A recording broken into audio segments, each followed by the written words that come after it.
All right, so I'm going to work this last problem by using the calculator.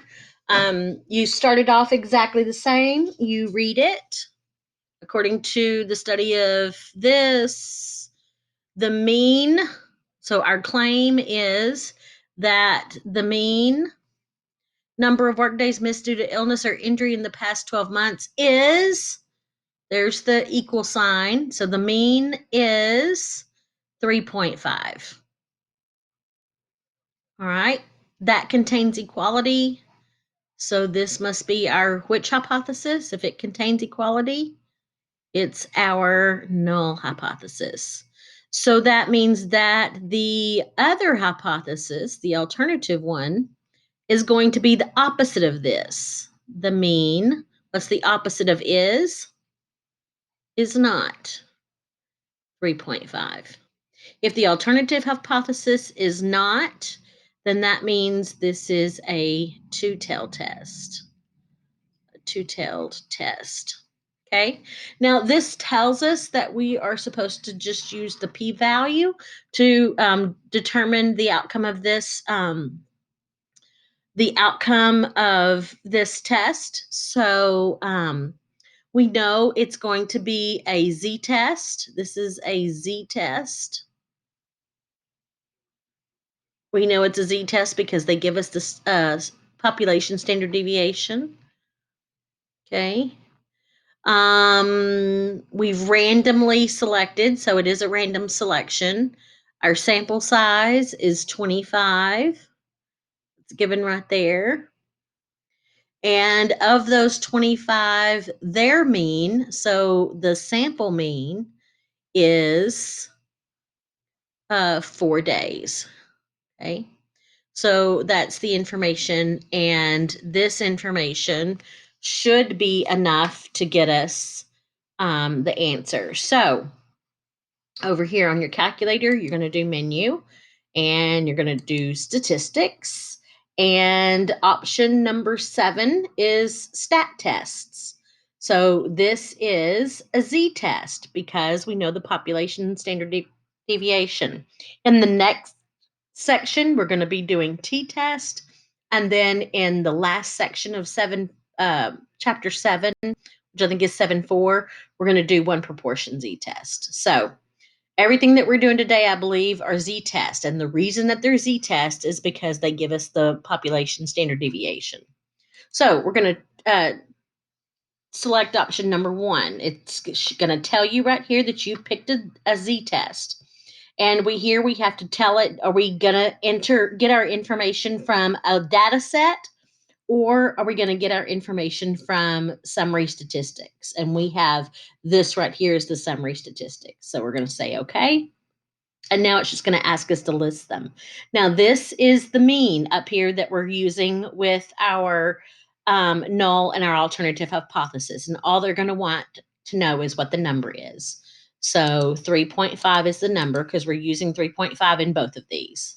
Okay, 3.5, that is the null hypothesis. And then we go down to the standard deviation, that's 1.5. We go down to the sample mean, which is 4. The number in our sample is 25. And then here they're asking us which test should we do. We already know it's a two-tailed test because the alternative hypothesis is not equal. And that's exactly what we tell it right there, that our alternative hypothesis is not equal. If you look right here at your choices, it's either going to be less than, greater than, or not equal. And the purpose of that option right there is so the calculator will do the right test. And this is a two-tailed test. So you tab down until it says okay, and you press enter, and voila, it gives you, this is not your critical Z, this is your test statistic. It gives you your test statistic. It gives you your p-value, and then it reminds you of some of the other values that you typed in. So this p-value right here, oh, I don't even know what that did. So I'm going to write the p-value, and the two options are less than or equal to or greater than. I don't know which one of these it is yet, but we're comparing the p-value to alpha. Now, in this case, our p-value is 0.095, and I always do 4 decimal places for an area. And then our alpha is 0.01. So you write your p-value, and then you write your alpha, and then you ask yourself, what is this? Is this bigger than this, or is this smaller? Is p bigger than alpha, or is p smaller than alpha? 9 cents is bigger than 1 cent. So it is bigger. Since it is bigger, and this is at the top of our paper here, remember, here it is. P is bigger than alpha. We are going to fail to reject the null. Okay. So P is greater than alpha. So we fail to reject the null. Okay. Now, in order to answer the question about the claim, we have to go over here and consider one of these 4 outcomes. Okay. The null hypothesis this time was the claim. So we are failing to reject the claim. But let's use our chart to make sure that we get the right words. Our claim, our null hypothesis is our claim, and we are failing to reject. So these are the words that are going to go here and here. There is, and we're going to say there is not, we're doing this right here, because our claim was our null hypothesis, and we failed to reject the null.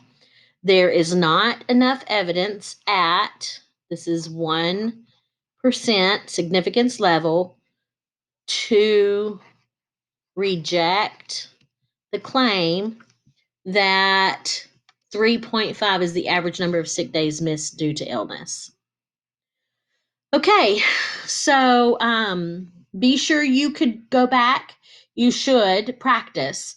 Go back and draw the rejection region and be able to plot your test statistic and your critical Z. You should be able to plot both of those and also show that that you fail to reject H sub O, because your Z value, your test statistic, is obviously not going to be in the shaded section. But anyway, you should be able to draw that picture based on this right here and see it. Okay. All right. The rest of these, I'm going to leave for you to do. That's 3 for you to do on your own. I will post my answers so that you can compare your answers and kind of give you an idea of what I'm expecting to see, because these are exactly the kind of problems that you're going to have on the take-home test. And I want you to be sure that you know exactly what I'm expecting you to give me back. Okay.